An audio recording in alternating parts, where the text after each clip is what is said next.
Meus amigos, boa noite. Estamos mais uma noite aqui no Grupo de Estudos Espíritas Chico Xavier, fazendo esta apresentação e ao mesmo tempo a transmissão ao vivo através do Facebook. E o tema que nós escolhemos para esta noite é o autoconhecimento na visão espírita. A doutrina espírita, com suas estruturas basilares, que são a ciência, a filosofia e, consequentemente, a religião, ela nos oferece, nos fornece uma grande quantidade de material e conteúdos para que nós possamos, pelo menos, transitar por esse caminho tão difícil de ser entendido por nós, por ignorância e por outros fatores que com certeza ainda temos a dificuldade de entender, mas ela, sem dúvidas, é quem melhor material nos fornece para sabermos quem somos nós. Pelo menos termos, como eu disse, uma vaga ideia do que vem a ser. Daí surge a pergunta: quem sou eu? E essa pergunta o homem faz desde o início de sua realidade de vida aqui na Terra, desde o início da criação.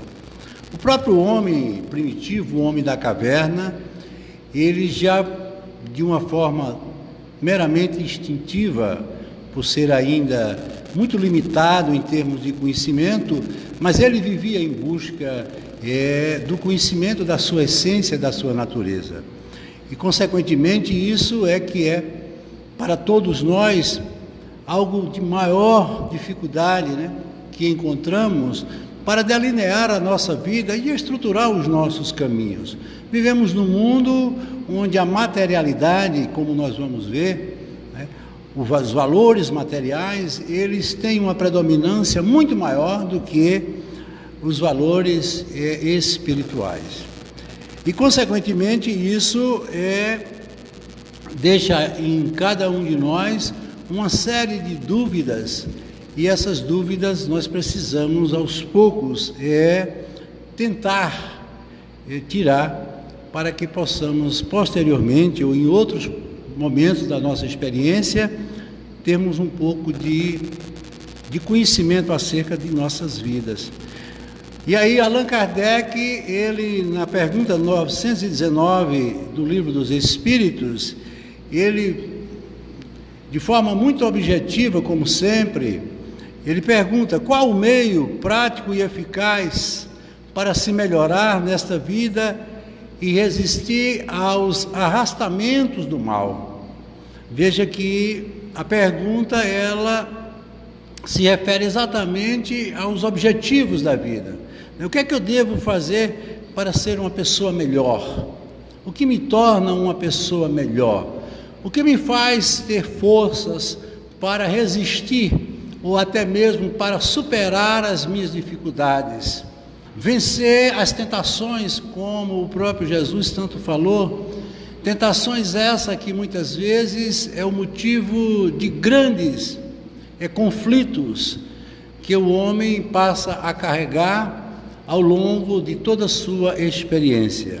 E aí os Espíritos respondem: um sábio da antiguidade já vos disse, conhece-te a ti mesmo. Todos nós já ouvimos tanto falar nessa expressão socrática, que provoca em cada um de nós esse sentido de autoconhecimento.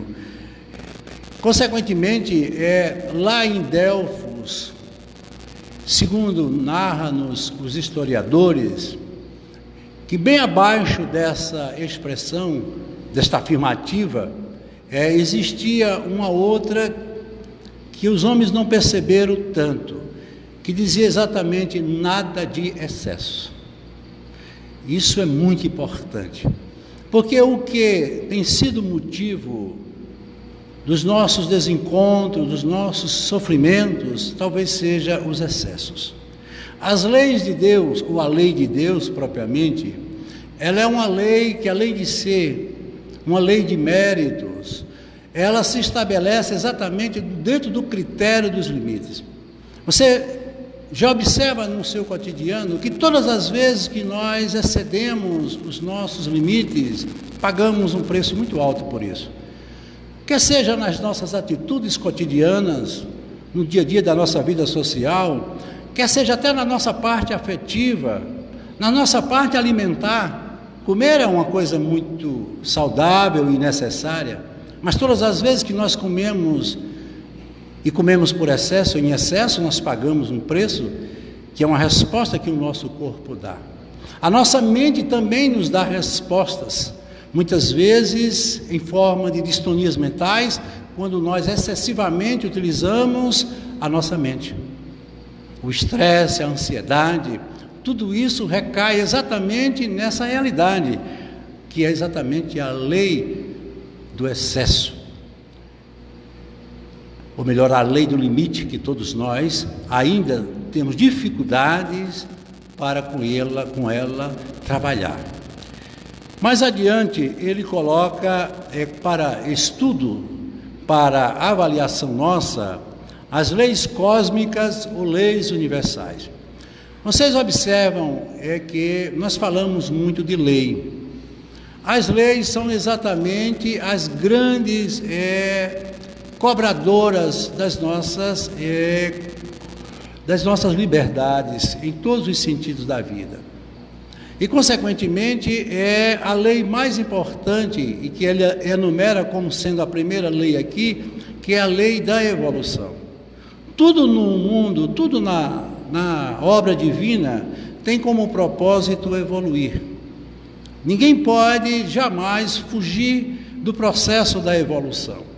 O grande problema da evolução é que ela só se processa, ela só ocorre através da transformação. As transformações, elas, de certa forma, elas liberam ou absorvem uma certa quantidade de energia. Isso, a própria química, ela nos mostra isso de uma forma bem objetiva. A soma dos reagentes vai dar sempre um produto que pode liberar ou absorver calor. Se for uma reação de síntese, será uma reação que irá liberar calor. Se for uma reação de decomposição, ela irá absorver calor, ou vice-versa. Consequentemente, nós temos isso como algo do nosso dia a dia. Todas as vezes que nós realizamos um processo de transformação em nossas vidas, nós, consequentemente, estamos evoluindo. Não entendemos, porque muitas vezes isso nos traz o sofrimento, muitas vezes nos traz as consequências que são naturais dos erros que nós cometemos. Em função do livre-arbítrio, nós escolhemos aquilo que desejamos e achamos melhor para nós, mas, como ele disse, a semeadura ou semear é livre, mas a colheita é obrigatória.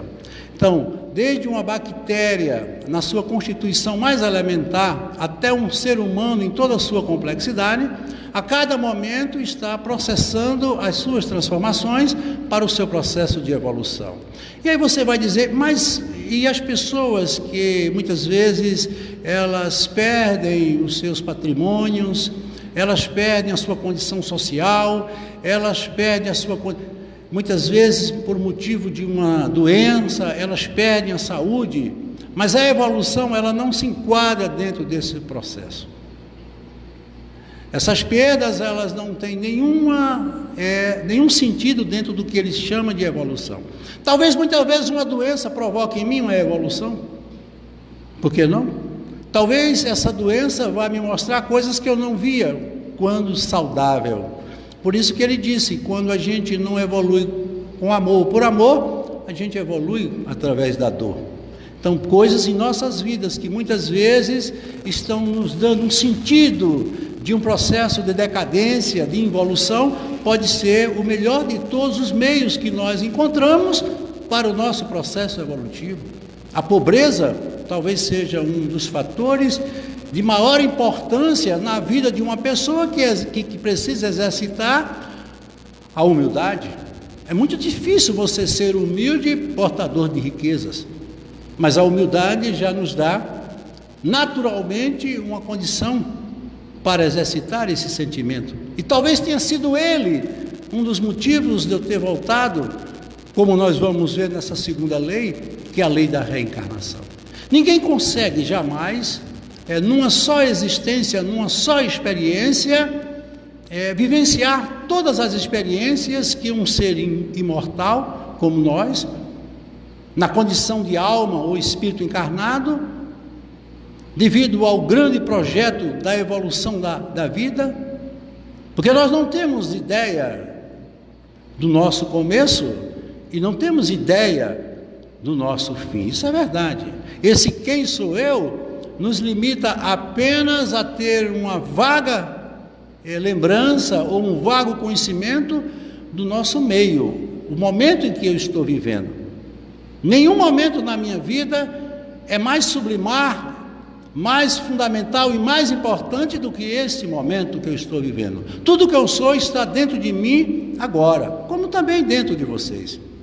A vida, ela nos norteia por vários caminhos, nos leva a vários lugares, mas o eu de cada um está no exato momento em que ele se encontra. E a reencarnação, nos processos de idas e vindas, vai aprimorando, como um lapidário precisa lapidar aquela pedra bruta, para que ela possa, com a resistência que possui, fazer valer o seu brilho, que também lhe é natural. Então, todos nós temos que entender que a vida não podia ser de uma maneira mais pedagógica, mais educativa e no caso aqui, evolutiva, do que esses processos de idas e vindas. E finalmente a lei de causa e efeito, também chamada lei de ação e reação dentro do estudo da física elementar.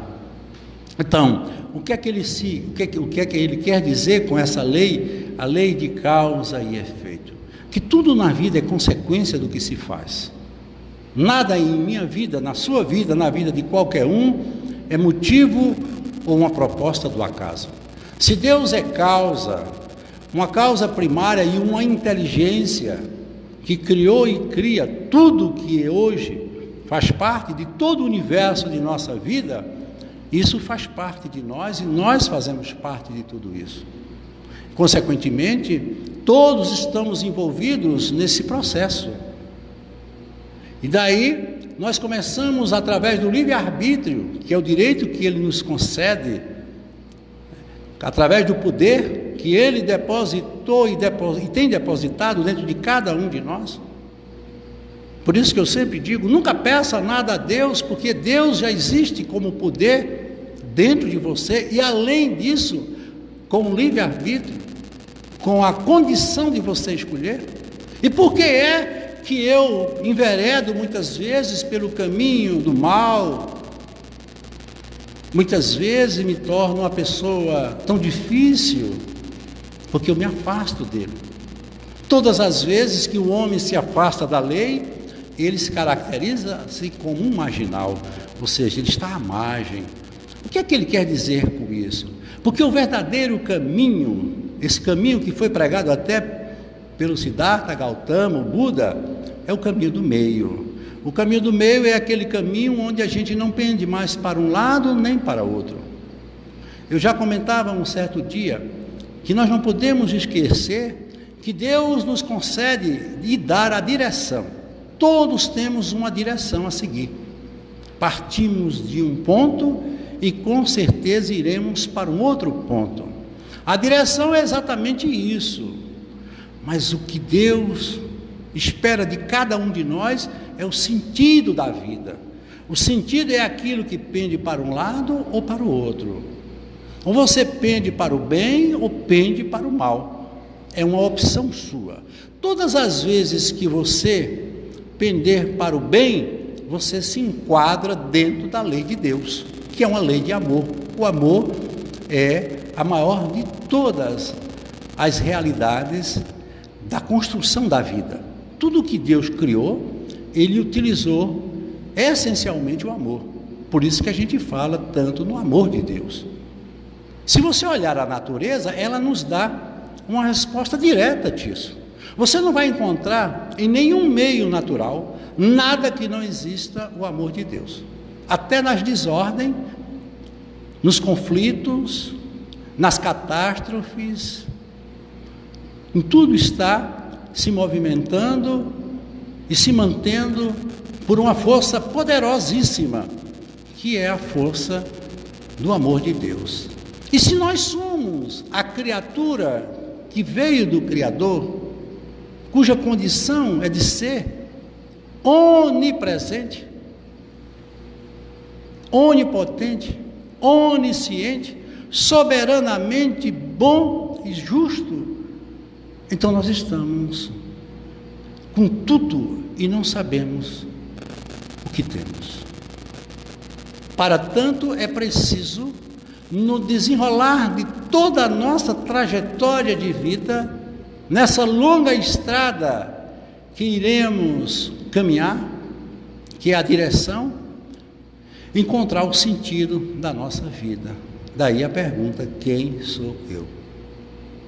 A lei de causa e efeito, ela tem exatamente o meio de nos educar, mesmo muitas vezes com a dor, com o sofrimento, se é que a gente pode assim entender, porque dor e sofrimento não significam a mesma coisa. Eu posso sentir uma dor e não sofrer. Por isso que lá no Evangelho tem o bem sofrer e o mal sofrer.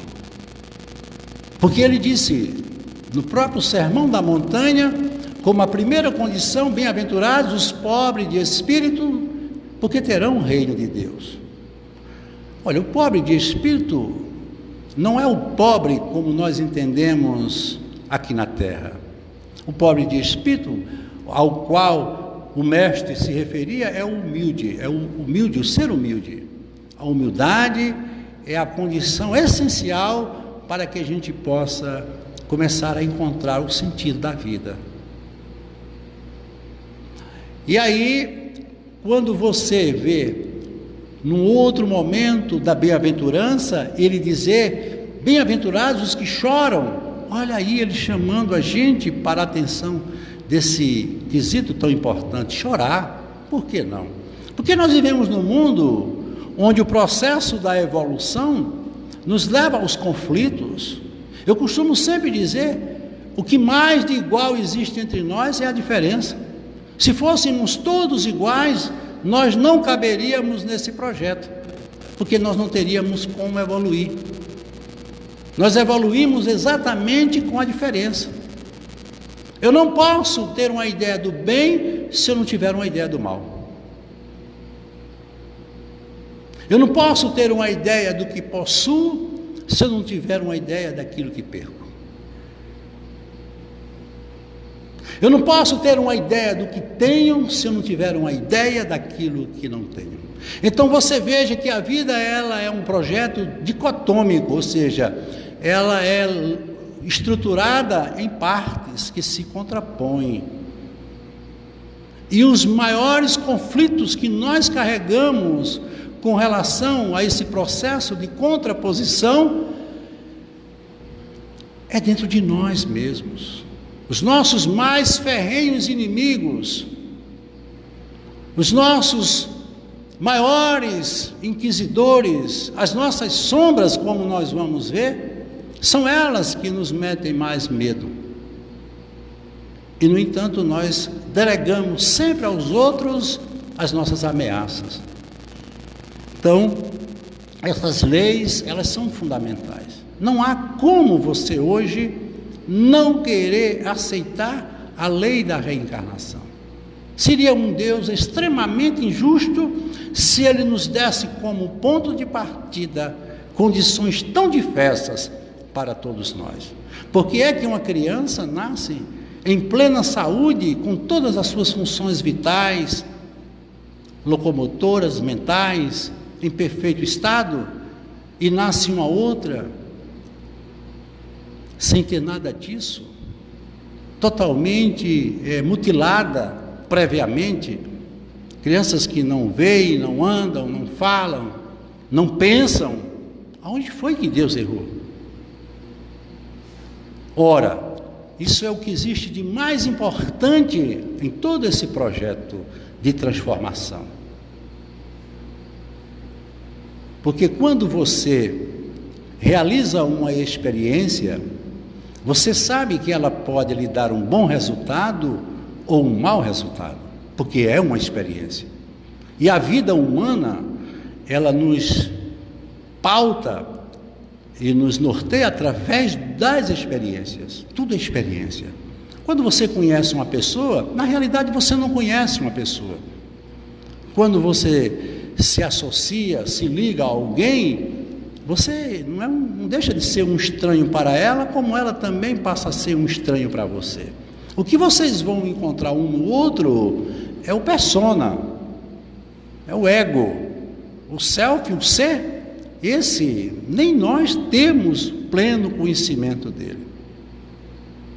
Por isso que nós nos decepcionamos tanto com as pessoas, porque encontramos muitas vezes o que não queríamos encontrar, porque consideramos coisas que para o nosso imaginário elas não existem. Por isso que eu sempre digo, tudo que eu procurar fora de mim é porque falta dentro de mim.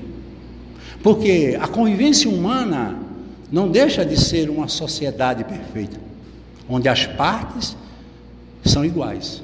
Em qualquer sociedade que existir apenas uma unidade de um a mais do que o outro, esse já se acha dono. Em toda convivência existe sempre a ideia do dominador e do dominado, do opressor e do oprimido. E vocês sabem, como todos sabemos, que dentro de um projeto desse, nada funciona. Porque quando alguém faz por você algo que lhe satisfaz, no dia que não lhe satisfazer, ela deixa de fazer. Toda pessoa que precisa ser amada, tenha cuidado. Porque no dia que esse alguém que lhe ama não tiver mais interesse em lhe amar, você vai se perder, por ter achado o que não devia ter achado. Porque na construção da convivência, as partes, elas se constroem dentro de si, aprendendo um com o outro. Essa é a pedagogia da vida.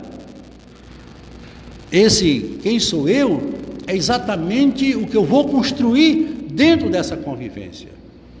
É nos conflitos. É no conflito, é na adversidade, muitas vezes na indiferença, que eu estou aprendendo. A vida não é um projeto elaborado para atender a um e a outro, como se nós fôssemos pessoas exclusivas dentro da obra. Ele é pai de todos. O amor dele é o amor que atende a todos. No dia que ele fizer qualquer distinção, ele perde a condição de ser onipresente, onisciente e onipotente. Um pai não distingue um filho do outro. Um pai não separa um filho do outro. Porque o projeto de tudo isso é o da união, do encontro de almas, para juntos podermos, um com o outro, trocando, aí sim, trocando ideias, experiências, afeto, amor, carinho, sim, para alcançarmos os nossos objetivos. E amanhã formarmos a família espiritual, que é bem diferente da família consanguínea.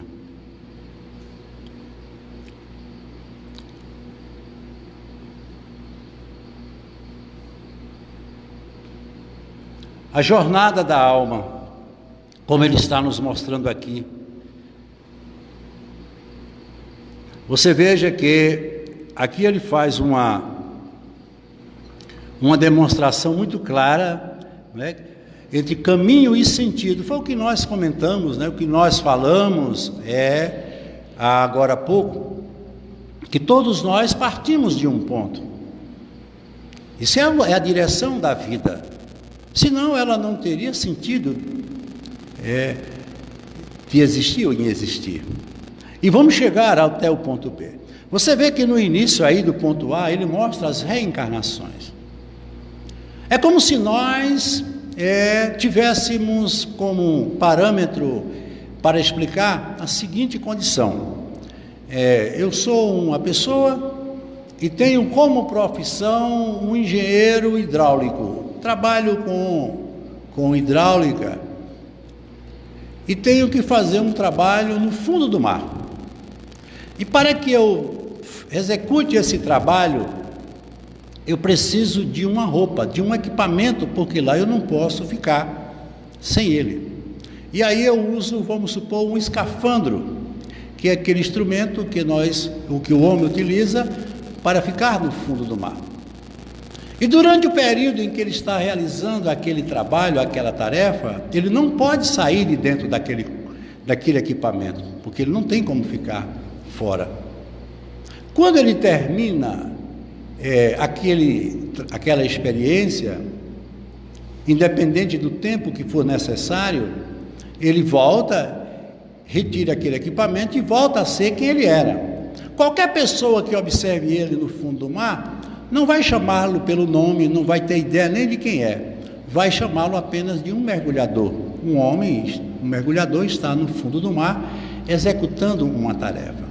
A reencarnação, ela tem um propósito muito parecido com esse. Quando nós, espíritos, precisamos de um trabalho, de uma experiência como essa que nós estamos realizando aqui, porque nós estamos aqui, gente, no mundo de provas, um mundo de reparação, porque nós precisamos cumprir com aquelas 3 leis cósmicas. A lei da evolução, estamos dentro da lei da reencarnação, mas não podemos esquecer a mais terrível e talvez a mais necessária, que é a lei de causa e efeito. Tudo que eu fiz, eu tenho que responder pelo que fiz. As coisas boas, elas somarão pontos positivos no meu currículo de vida. As coisas más somarão pontos negativos, para que amanhã eu possa extrair uma média e essa média possa me dar um resultado, e esse resultado é o que vai dizer se eu devo seguir ou parar. Porque eu costumo sempre dizer, enquanto nós não fecharmos aritmeticamente as nossas contas morais, nós não podemos ir embora daqui. Não é porque o cobrador vai nos buscar, não. Não.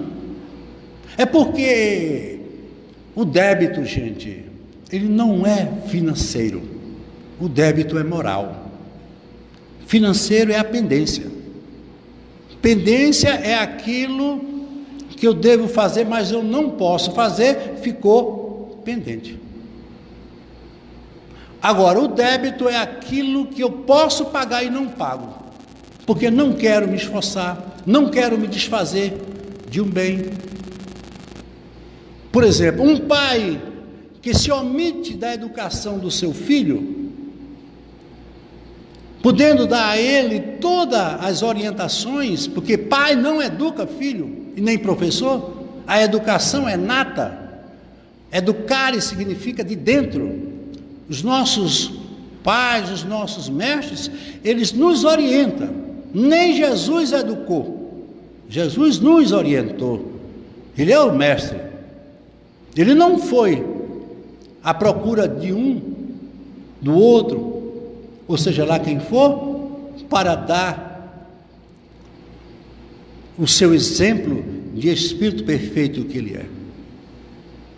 Ele se colocou na condição daquele que está pronto para servir, mas é preciso que desperte na consciência de cada um de nós a necessidade de se servir. Por isso que ele diz: pedi e obtereis, buscai e acharei, batei e abre-se-vos-á.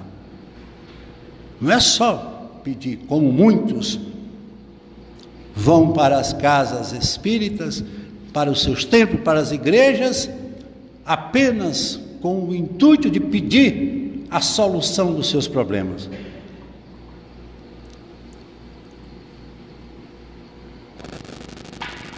E, consequentemente, como nós estávamos vendo aqui, o espírito ele se endivida. É natural. Se o livre-arbítrio me permite escolher, nas minhas escolhas eu posso acertar, eu posso errar. Mas eu pergunto, o erro é motivo de uma condenação? Não, gente, nem sempre. As condenações são prerrogativas de erros graves, erros que muitas vezes a pessoa resiste em não querer corrigir. Por isso que ele diz, reconcilia com o teu inimigo, ou seja, vai resolvendo os teus problemas, vai retificando os teus erros, porque à medida que eles forem se acumulando, vai chegar um momento que você não vai ter forças para conseguir, e você vai fugir, e o juiz vai mandar lhe buscar, e vai mandar lhe prender. E essa prisão, gente, não é a prisão do espaço físico que o ser humano tanto teme, mas a pior de todas as prisões, que é a prisão da própria consciência.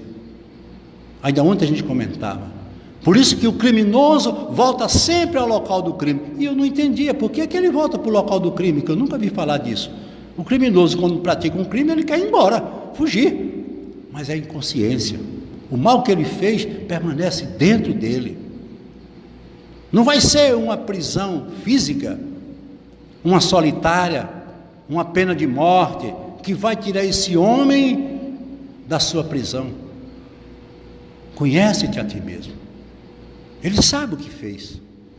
Então, no processo da reencarnação, como aluno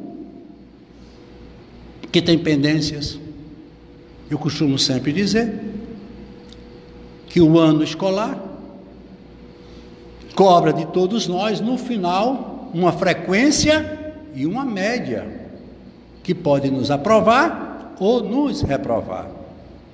Mas eu pergunto a você, o que é que uma escola faz quando você é reprovado? Ela zomba de você? Ela lhe critica? Ela manda você ir embora para não voltar mais? Chama você de uma nulidade, de uma escória? Nada disso. Ela faz o que toda escola tem que fazer, dentro do projeto, que é o projeto da própria escola, de ensinar, é dizer, volte para o ano, que as oportunidades continuarão sendo as mesmas, e estarei lhe esperando para que você retome o seu ano perdido. Não pode regredir, mas também não pode avançar. Aí eu pergunto, e se eu estou voltando para a escola, será que eu fui reprovado em todas as matérias? Não.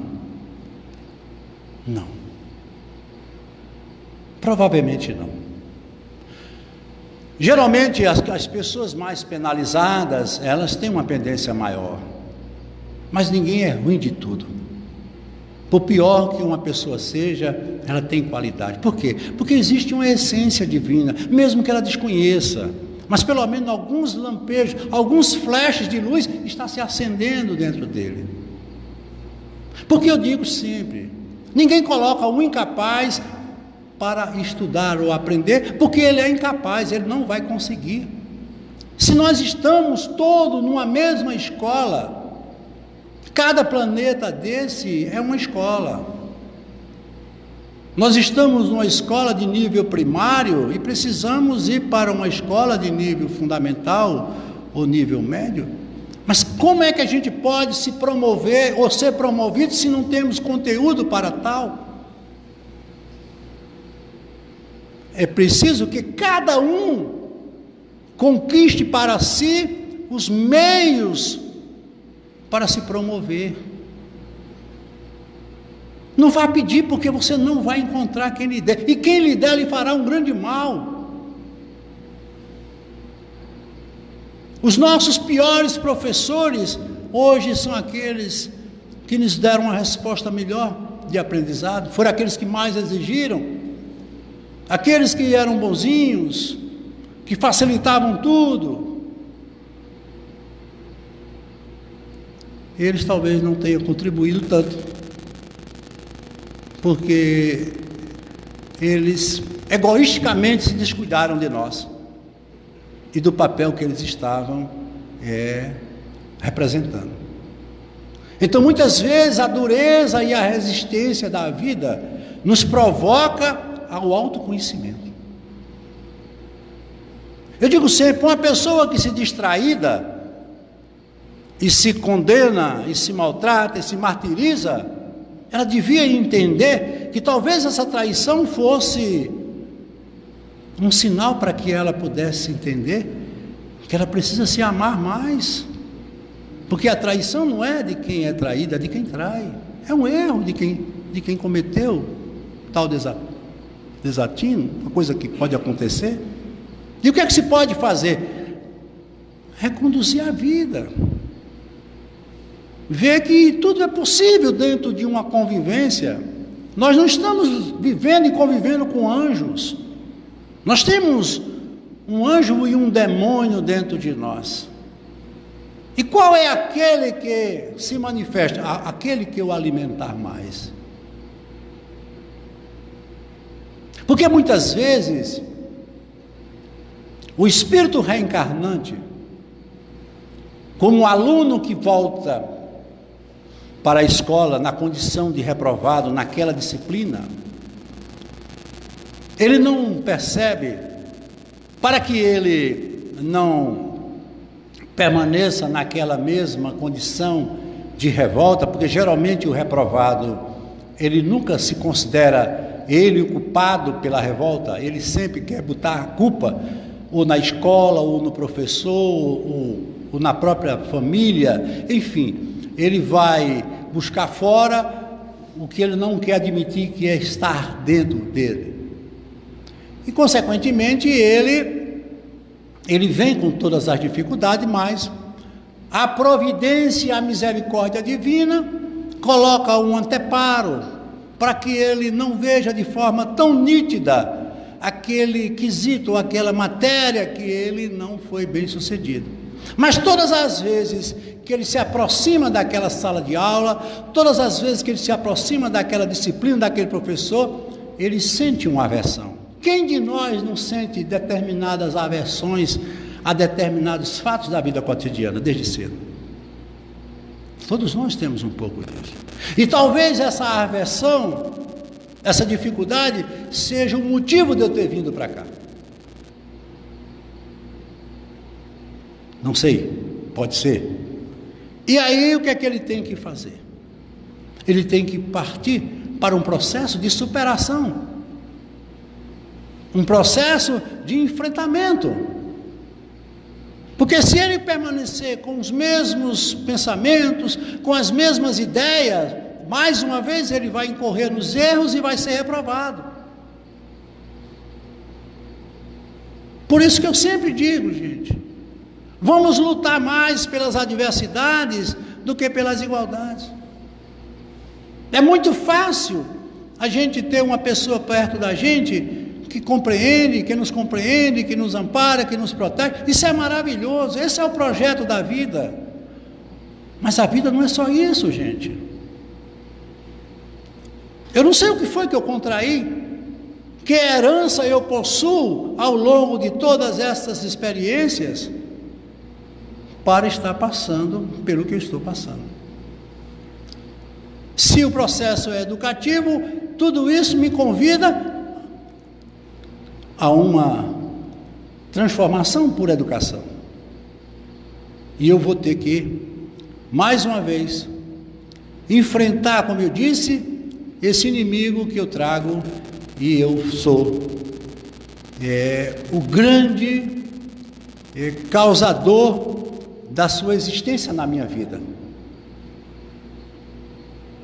Por isso que existem pessoas que trazem experiências reencarnatórias dolorosas, de difícil compreensão até por nós. E ele pergunta: por que eu estou sofrendo? Por quê? O que foi que eu fiz? E aí é quando ele diz aí, quando você não entende que nós somos seres espirituais vivendo uma experiência na escola terrena, que logo logo nós vamos embora. E quando é que eu vou embora daqui para não precisar mais voltar? Quando o aluno sai de uma escola levando o seu certificado de conclusão de todos os períodos letivos que ele estudou, quando ele obtém as notas e as médias que foram suficientes para que ele seja aprovado, ou seja, ele não tem mais nenhum débito de conhecimento, nenhuma pendência mais com aquela escola. E aí ele vai ser promovido ou para outra escola, como no caso dos processos reencarnatórios, para um mundo mais evoluído, onde lá ele terá mais tarefas a ser cumpridas, mais desafios. Agora ele já sabe que errar é algo bem mais grave, que a sua conduta moral tem que ser muito mais aprimorada, que as cobranças são maiores, porque a responsabilidade aumentou, e a vida continua, até ele chegar a um estágio aonde ele não precisa mais, que é a condição de um espírito da natureza de um Cristo, um único espírito que é guia e modelo da humanidade, como os espíritos disseram a Allan Kardec: Jesus. Porque Jesus é o nosso guia e o nosso modelo. Porque é o filho escolhido por Deus. Deus não escolhe. Se um dia ele escolher, ele deixa de ser Deus. É o filho mais amado. Nenhum filho é mais amado. Por isso que ele, na oração que ele fez, ele se referiu ao pão nosso de cada dia. O que é o pão nosso de cada dia? É ele? É Deus? É não. O pão nosso de cada dia é o conhecimento.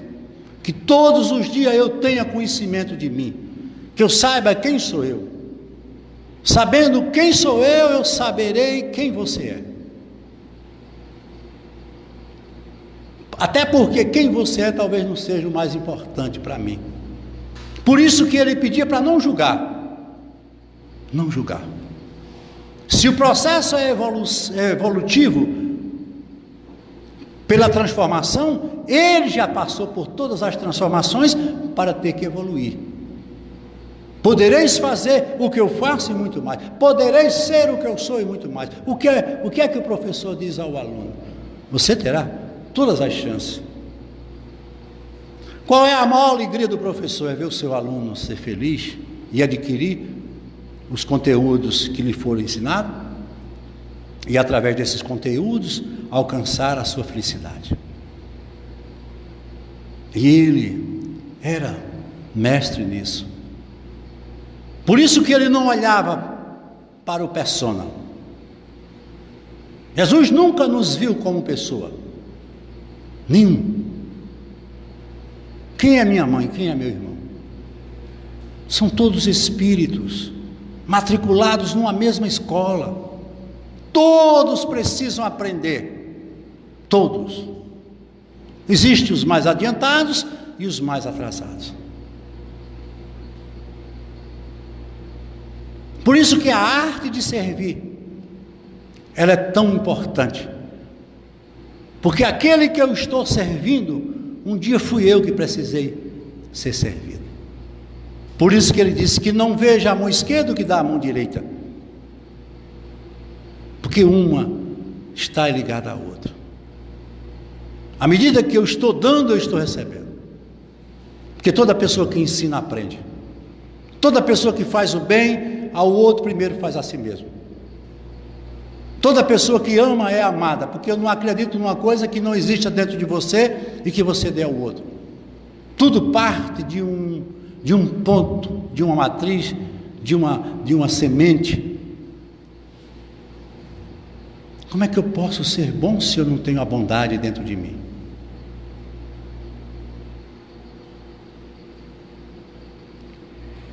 Então, o ser humano, ele possui uma dupla natureza.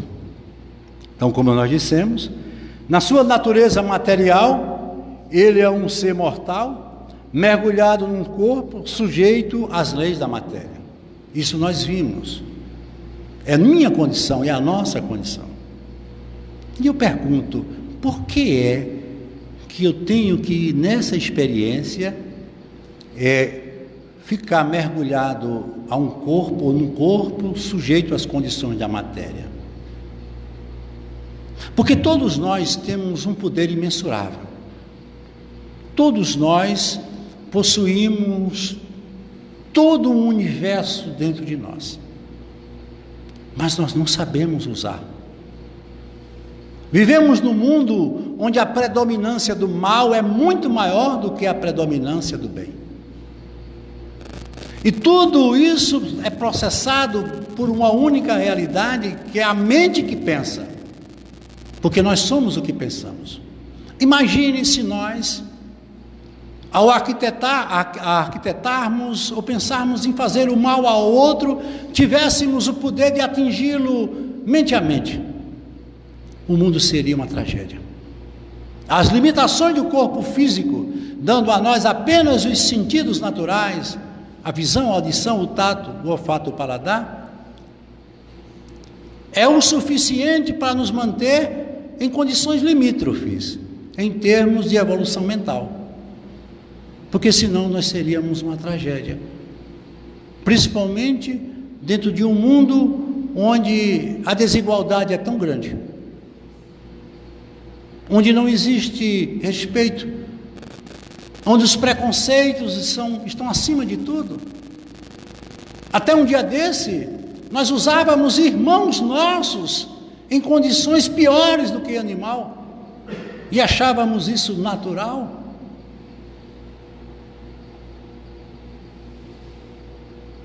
Ainda existem seres humanos que praticam determinadas ações que estão muito além da condição animal, pelo instinto de perversidade que essas almas e essas consciências ainda possuem.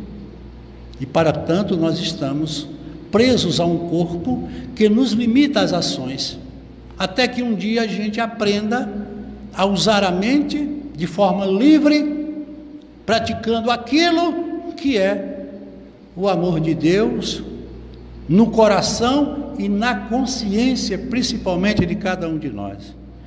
A nossa natureza é espiritual, nós somos um ser imortal, espírito eterno em contínuo processo de evolução. Ou seja, a obra não está concluída. E ele mesmo disse, nem meu pai parou de trabalhar. E a gente ainda vive aí brigando por uma aposentadoria. Isso é coisa do ser humano, gente. O espírito não pode se aposentar. A jornada é longa.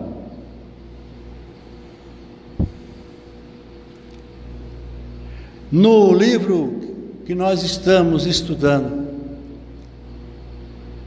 Ação e Reação, ainda ontem no capítulo 8, nós falávamos de um caso que eu vou aqui colocar para finalizar, que serve para a gente entender o que significa essa jornada evolutiva, e esse conhece-te a ti mesmo. Esse livro ele narra a história de 3 irmãos, cujo pai tinha uma grande e bela propriedade, deixando de herança para os 3. Olímpio, que era o irmão, o mais velho, ele se deixando levar pela ambição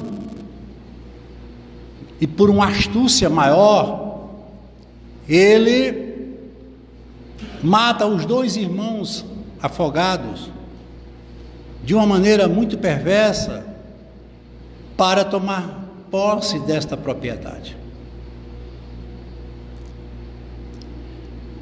E o tempo passa, e depois todos eles desencarnam, ficando apenas um, que é o filho de Olimpo, Luís, como o herdeiro desta fazenda. Mas veja que coisa interessante. Olimpo, ele mata os 2 irmãos e toma posse da fazenda e se transforma num homem rico, poderoso, avarento, lógico, e ambicioso. Mas ele é um excelente pai de família, um pai amoroso, cuidadoso. Ele amava a sua esposa Alzira, e muito amor ainda também tinha por esse seu filho Luís. E ele desencarna. E no mundo espiritual era óbvio, e é óbvio, que ele vai ser perseguido, porque se a vida não cessa, se após a morte tudo continua, aqueles 2 irmãos começam a procurá-lo, para num revide acertar, ajustar as contas pela injustiça que ele lhe havia praticado, porque eles eram todos iguais, a ambição era de todos. E vocês sabem que quando se fala em herança, sempre aparecem casos de desarmonia, de descontrole, porque as partes sempre se manifestam em benefício de si próprio. É uma tragédia isso. E aí, aqui ele diz: Leonel, percebendo que Silas penetrava o âmago do problema com surpreendente facilidade, ele explicou, entusiasmado. Olha o que é que ele diz, ele se sentindo vítima do que lhe aconteceu. Sim, aprendemos nas escolas de vingadores, que todos possuímos, além dos desejos imediatos comuns, em qualquer fase da vida, um desejo central ou um tema básico dos interesses íntimos. Preste atenção no que ele está falando aí. Um desejo central ou um tema básico. Tudo que você guardar na sua consciência, para sempre ficará guardado.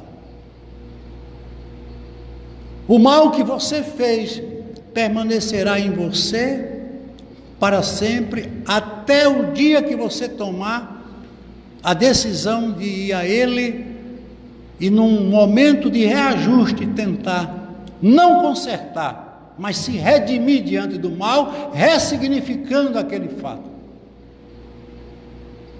Por isso que Chico dizia: embora eu não possa voltar atrás e fazer um novo começo, eu posso começar agora e fazer um novo fim.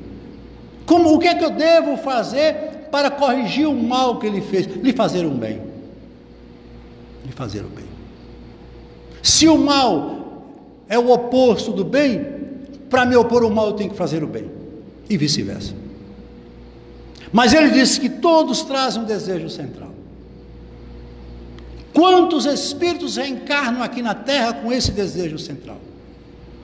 Espíritos que anulam a sua reencarnação, movido por um sentimento de ódio profundo, do qual não se libertam, porque a cada dia, a cada momento, eles permanecem inoculando o veneno que permanece e que continua lhe envenenando.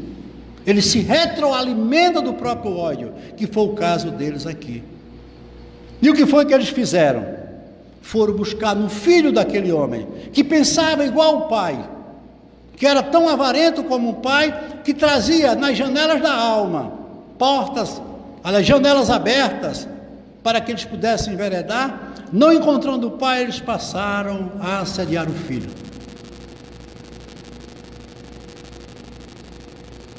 E veja que isso é o que a gente encontra no cotidiano. As perturbações mentais, os grandes conflitos, muitas vezes essas tristezas que nos tomam conta, muitas vezes as depressões,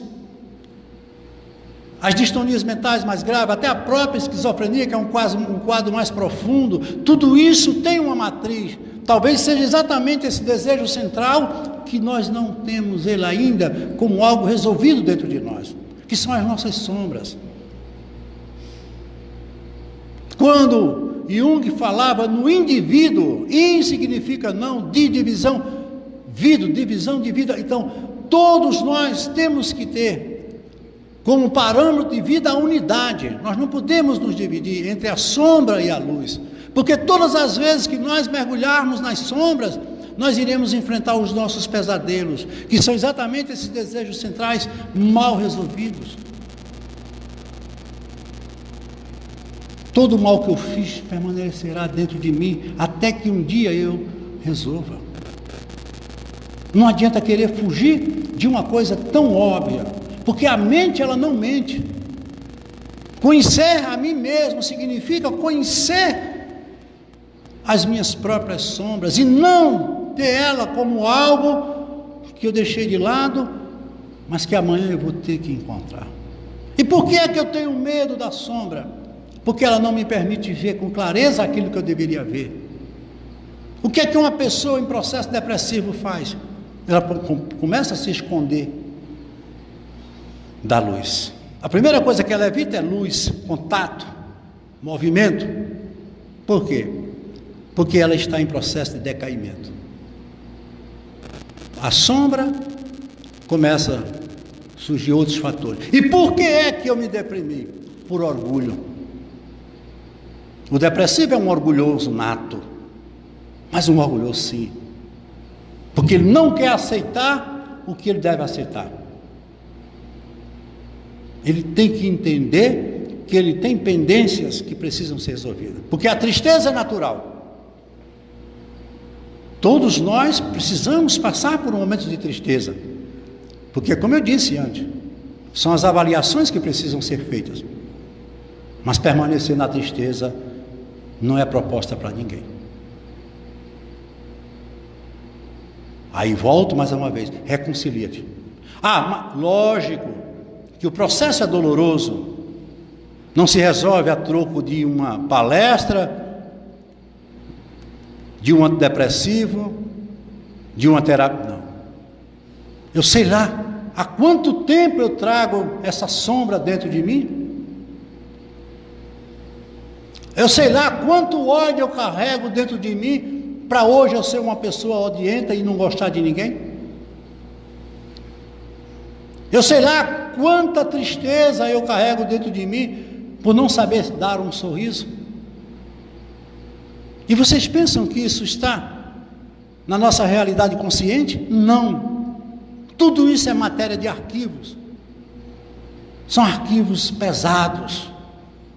Por isso que a reencarnação é uma bênção para os processos de libertação. Tem que abrir essas pastas, dar uma vasculhada e tentar resolver o mais rápido possível para poder se libertar. E só assim você consegue. Não procure fora coisas que só se resolvem dentro. Nós não vamos mudar esse mundo. O aluno não tem o poder de mudar os conteúdos e o projeto da escola. Ele tem que seguir a orientação da grade da escola. Se não estiver satisfeito, vai para outra escola. Mas ela não pode, a capricho, atender a necessidade de cada um. O mundo não vai mudar para cada um de nós. Cada um de nós tem o lugar que merece. Nasceste na família que escolhesse, ocupas o corpo necessário para o teu processo evolutivo. Então agradeça a Deus o lugar em que você vive, como você vive, o corpo que você tem e a vida que você tem, porque foi o melhor que poderia ser feito e ter se dado a você. E graças a Deus que você está matriculado. Pior se você estivesse fora da escola. Lembrando que no próximo sábado nós não vamos ter a nossa palestra por conta do carnaval, já é sábado de carnaval, mas as atividades nesse nosso centro, no nosso grupo de estudo, irão até quinta-feira. Não vamos ter atividade nem na sexta e nem no sábado. Voltamos no outro sábado, continuando com as nossas palestras. E aqui fica o meu agradecimento a todos por estarem aqui e aos amigos que estão nos acompanhando. Boa noite a